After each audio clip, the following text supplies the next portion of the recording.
Hai Sobat Perempuan, apa kabar? Pasti full kan?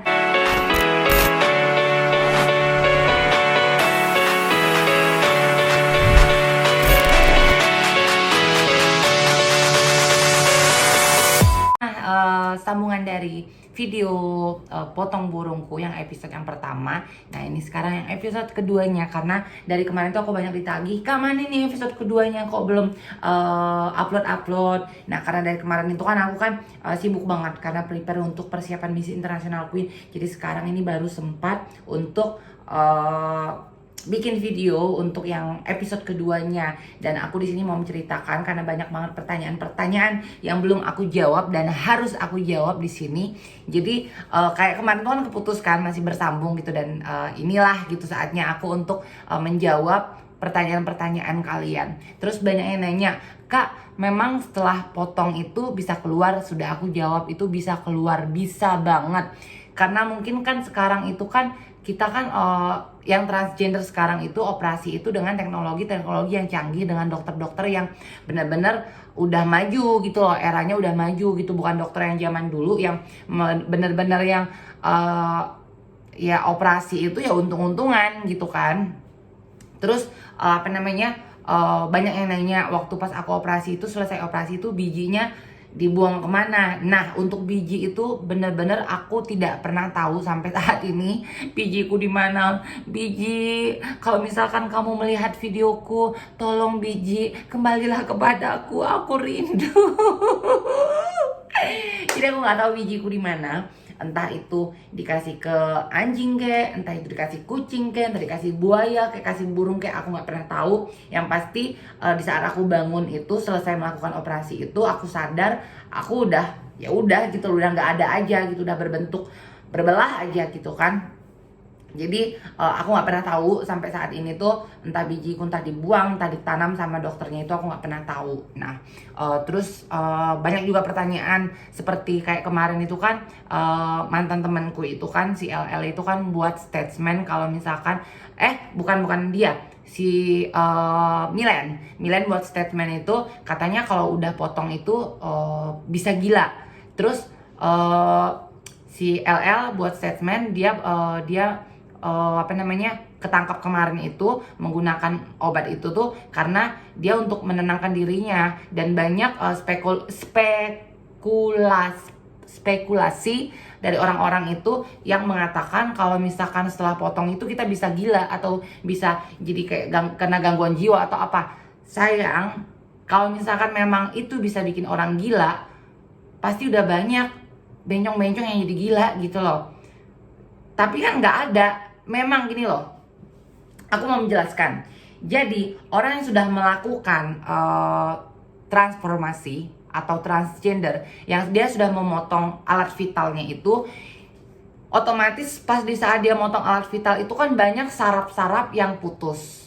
Itu sudah pasti, banyak saraf-saraf yang sudah putus, itu sudah pasti. Tapi kalau gila itu enggak. Gila itu tergantung, balik lagi ke pribadi masing-masing.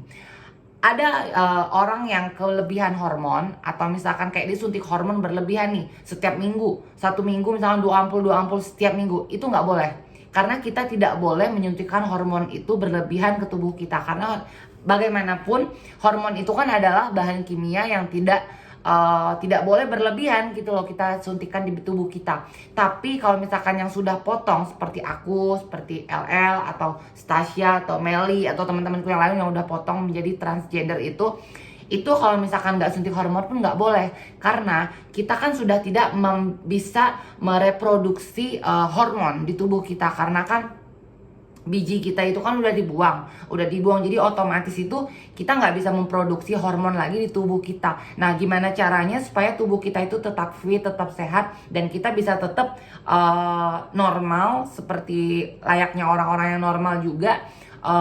Ya kita harus suntik hormon, tapi suntik hormonnya itu nggak boleh berlebihan. Jadi minimal itu 1 bulan sekali, dan itu pun 1 atau 2 ampul, nggak boleh lebih gitu loh. Ya 3 ampul boleh lah, tapi jangan sampai lebih dari 3 ampul per 1 bulan. Karena kalau misalkan kita berlebihan suntik hormon, itu memang mengakibatkan jadi macam-macam pembawaannya. Kalau misalkan ada yang orang habis suntik hormon itu bawaannya melo, pengen nangis terus gitu. Ada bawaannya juga jadi galak gitu kan, marah-marah nggak jelas gitu. Ada bawaannya juga yang happy terus gitu. Nah, kalau misalkan aku ini bawaannya beda-beda tergantung hormonku. Kalau dulu itu aku masih pakai hormon, ada salah satu hormon itu namanya apa lupa aku. Bawaannya marah terus. Pokoknya nggak boleh aku dikatain dikit aku marah. Nggak tahu ya, lebih sensitif aja. Nah, karena semenjak 2 tahun, hampir 3 tahun terakhir ini aku berganti hormon. Aku menggunakan pinokinon. Ini hormon sebenarnya hormon termurah untuk ukuran hormon transgender, untuk male to female ya. Ini yang paling murah sebenarnya. Tapi ini paling bagus. Ini yang bisa bikin badan paling menjadi bagus, bikin kulit jadi bagus. Dan hormon ini bawaannya tuh nggak marah-marah. Nah, bawaannya cuma kebanyakan melo. Jadi kayak nggak ada masalah apa, tiba-tiba nangis gitu, tiba-tiba nonton Korea dikit nangis, apa nangis gitu. Tapi dia untuk di badan, lihat badanku, iniku kecil kan, iniku kecil, badan tulang tuh jadi ngecil, udah gitu ini nggak ada otot jadi lentur. Seperti itulah fungsinya hormon ini yang aku pakai ini, pinokinon. Jadi ini cuma ada jualnya di maaf nomornya Anda hubungi. Jadi yang ada dijual ini hormon-hormon ini cuma ada di Thailand aja. Kalau di Indonesia nggak ada. Mungkin di Indonesia ada, kayak misalkan kayak teman-temanku juga jual, tapi tetap dia belinya itu di Thailand gitu loh, bukan di Indonesia. Nah, fungsinya ini hormon itu yang mempercantik. Terus banyak pertanyaan, Kak, kalau cewek itu dan dia bisa memperbesar ukuran payudara kita, walaupun kita belum melakukan implan payudara, itu bisa. Banyak kan transgender itu tapi dia bukan transgender, ya transgender lah ya, tapi belum potong bawah itu, tapi dan dia belum operasi payudara, implan payudara, tapi kok payudaranya besar gitu loh. Kok bisa? Nah, karena dia suntik hormon male to female, otomatis hormonnya itu membentuk sebuah payudara di tubuhnya itu, tapi dengan ukuran yang tidak terlalu besar gitu, tidak terlalu besar. Dan itu apa namanya,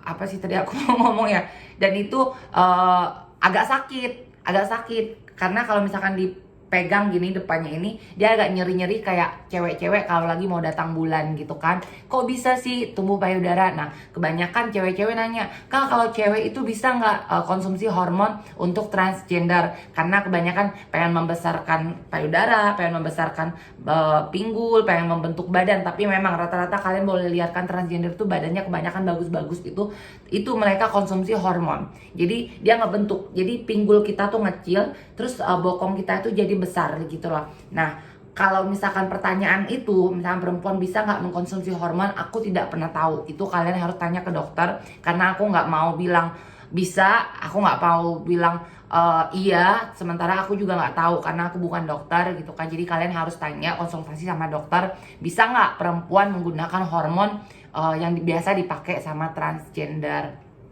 Nah, terus kita bahas tentang sholat lagi.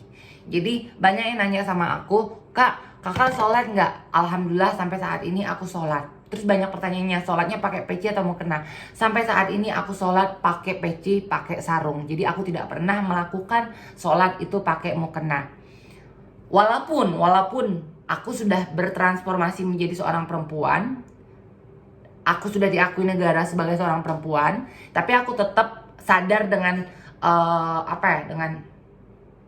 sadar dengan fitrahku itu aku terlahir sebagai laki-laki. Aku tidak mau melakukan hal bodoh dalam hidupku, yang terutama di agamaku gitu kan. Aku begini aja aku udah dosa banget gitu. Aku dosa banget menjadi seorang transgender. Aku sadar itu, aku akui itu, dan aku nggak mau mempermainkan agamaku lagi dengan sholat pakai mukena gitu. Udahlah, cukup aku seperti ini, tapi aku sholat, aku tetap pengen seperti laki-laki, pakai peci, pakai sarung. Nah, banyak yang nanya, Kak nggak sholat Jumat? Kak pernah sholat Jumat nggak? Pertanyaannya seperti itu, aku jawab dulu. Waktu aku belum operasi bawah, itu aku pernah sholat Jumat. Lumayan sering. Tapi pas di saat, aku bertransformasi. Maaf, suara lakinya keluar. Tapi pas di saat aku bertransformasi sudah melakukan udah potong bawah itu, aku nggak pernah lagi namanya sholat Jumat atau sholat berjamaah. Kenapa? Karena ada beberapa faktor yang membuat aku tidak ingin melakukan sholat berjamaah. Pertama, aku takutnya di saat aku sholat berjamaah, aku masuk ke saf laki-laki, orang nanti pasti bingung, kok ini perempuan masuk ke saf laki-laki. Nanti yang ada timbul fitnah atau nggak nyaman untuk orang-orang yang di sekitarku gitu loh, sebelah-sebelahku, otomatis gitu kan sholat kan. Terus kalau misalkan aku memaksakan diri untuk pakai mukena, terus aku sholat masuk di saf perempuan juga aku nggak mau, karena kalau aku bersentuhan sama mereka otomatis mereka pasti batal karena bersentuhan sama aku yang bukan muhrim mereka gitu kan. Karena kan walaupun gimana pun aku terlahir fitrahku sebagai laki-laki, aku bukan perempuan gitu loh. Walaupun fisikliku atau jasadku saat ini tuh aku perempuan, tapi tetap gitu loh, aku ini laki-laki. Aku sadar itu dan aku nggak mau mungkirin kalau aku laki. Dan tapi aku bangga kok, aku sebagai seorang transgender aku bangga karena gini loh. Kenapa aku bilang aku bangga sebagai seorang transgender? Karena kan nggak banyak orang yang bisa melawan feelingnya, keinginan hatinya. Tapi aku bisa melawan keinginan hatiku untuk menentukan apa yang aku mau gitu. Tapi kalau misalkan ditanya nyesel nggak sih setelah potong? Kalau ditanya nyesel atau enggak, sampai saat ini tidak pernah ada sedikit pun penyesalan dalam hidupku karena aku sudah bertransformasi. Tapi aku nggak tahu ya, aku nggak tahu nanti besok, lusa, minggu depan, tahun depan, aku nggak pernah tahu. Namanya kita hidup kan hanya berjalan. Kita hidup ini hanya berjalan. Mau kemana arahnya pun kita nggak pernah tahu, karena cuma yang di atas aja yang tahu gitu loh arah kita kemana nih. Esok nih kita mesti belok kanan atau belok kiri atau kita lurus, kita nggak pernah tahu. Tapi aku tetap pasrahkan diriku sama yang di atas. Hidupku, matiku, semuanya aku pasrahkan sama dia. Aku selalu di setiap aku sholat, aku selalu berdoa, aku minta ampunan dia. Aku nangis kalau udah itu. Aku setiap sholat tuh aku selalu minta ampunan sama Allah. Aku udah melakukan dosa, aku cuma minta dipermudah jalanku. Diampunkan dosa-dosa aku, dilapangkan kuburku nanti kalau misalkan aku udah nggak ada gitu. Tapi di saat aku meninggal, aku nggak mau jadi sebagai seorang perempuan. Aku mau meninggal itu tetap sebagai seorang laki-laki, karena aku udah bilang ke keluarga aku semuanya, kalau aku meninggal, implanku tolong lepas. Implanku tolong lepas. Terus kuburkan aku dengan namaku, nama lahirku, pemberian orang tuaku, dan jenis kelaminku laki-laki. Jadi aku pengen meninggal dengan nama Dedi Aryadi, jenis kelamin laki-laki gitu loh, Binti, nama papaku. Jadi aku nggak mau kalau misalnya ditanya kenapa aku mau jadi kayak gini, banyak orang yang nggak pernah tahu. Orang yang nggak pernah tahu bagaimana perasaan kita, karena mereka nggak pernah ada di posisi kita. Kalian nggak pernah ada di posisi aku. Gimana aku ngelawan perasaan, ngelawan gejolak yang ada dalam diri aku, dalam tubuh aku tuh. Kalian nggak pernah tahu gitu. Yang kalian tahu hanyalah melihat dan menjudge gitu. Baik buruknya seseorang itu hanya ada di jari kalian. Jadi hanya kalian yang bisa menilai gitu, bukan Allah. Aku nggak tahu pola pikir orang seperti itu, karena yang aku tahu gitu kan, aku tuh sering konsultasi sama ustadz gitu. Aku sering ngobrol sama ustadz, adalah ustadz kenalanku. Aku nanya tentang kehidupanku, tentang genderku, dan selalu aku tanya bagaimana ini.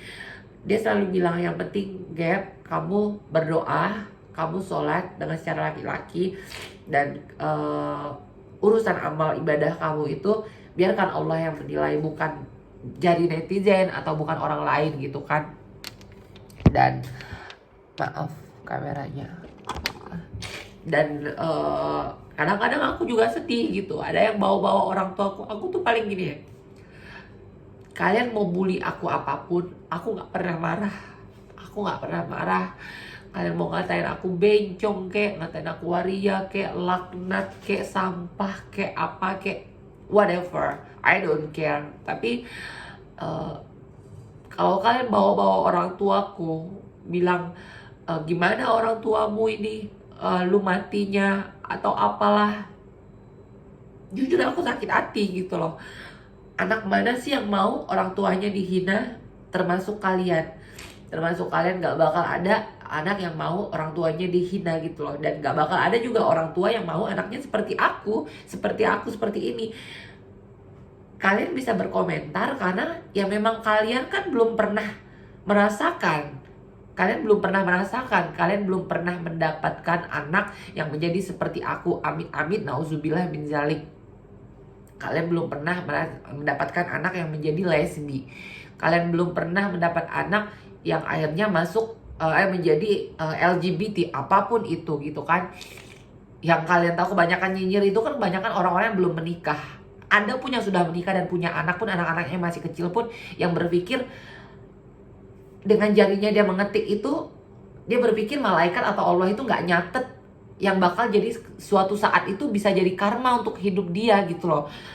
Cuma aku nggak pernah mau menyalahkan orang lain, karena kan memang ya yang apa yang aku lakukan salah. Cuma lebih bijak aja lah kalian dalam mengetik, dalam berkomentar gitu kan. Karena kita nih nggak pernah tahu loh, hari esok, lusa, minggu depan, bulan depan, tahun depan itu hidup kalian, keluarga kalian itu bakal jadi apa, kita nggak pernah tahu. Sama seperti aku nggak pernah tahu namanya kehidupanku. Entah aku besok mati, entah lusa aku mati, entah besok aku jadi laki lagi. Aku nggak pernah tahu. Karena ini namanya hidup. Kita ini hanya bisa menjalankan kehidupan kita yang udah dikasih sama Allah, yang bisa dibilang udah sempurna. Ya cukup kita jalanin aja, cukup kita lakukan banyak kebaikan, menolong orang, membantu orang. Apa sih nyamuk ini ganggu.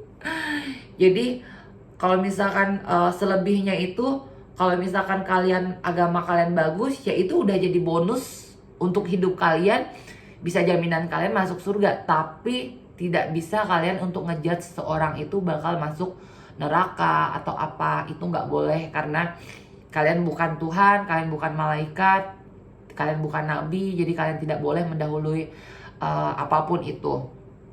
Nah, balik lagi ke konteksnya, aku di sini hanya sharing apa yang aku rasakan, apa yang aku alamin. Aku tidak mau ada orang yang menonton videoku ini terus menjadi terinspirasi menjadi seperti aku. Tidak, jangan. Jadi cukuplah aku atau beberapa temanku aja yang sudah menjadi seperti yang kami alamin ini, kami jalanin ini. Kalau bisa kalian jangan. Kalau bisa kalian jadi laki sempurna, kenapa kalian harus menjadi wanita? Kalau kalian bisa menjadi wanita sempurna, kenapa kalian harus menjadi pria? Bukankah hidup menjadi sempurna itu adalah sebuah kebahagiaan? Itulah mimpi kami. Kami tidak pernah ingin terlahir seperti ini. Kami juga pengen bahagia. Kami juga pengen terlahir sempurna. Kami juga pengen memiliki keluarga, anak, dan lain-lain. Jadi ambil hikmah dari ambil yang baik, yang positif dari setiap kehidupan orang lain, tapi buanglah jauh-jauh hal negatif dari kehidupan orang lain, termasuk kehidupanku. Lebih banyak negatifnya karena aku sadar aku bukan manusia sempurna dan aku juga banyak dosa. Yang pasti di sini aku hanya sharing ya, dan berbagi sama kalian, dan mengingatkan jangan ikutin apapun hal buruk yang aku lakukan. Dan satu hal lagi, jangan lupa juga kalian like, kalian komen, kalian subscribe YouTube channelku biar aku makin rajin bikin konten, biar aku makin rajin bikin video. Dan terima kasih untuk sobat perempuan semuanya udah nonton video ini, dan mudah-mudahan video ini menjadi sebuah gambaran untuk kehidupan kita ke depannya, supaya bisa berbagi dengan orang-orang yang berbeda. Dan aku cuma mau ngucapin I love you. Muah.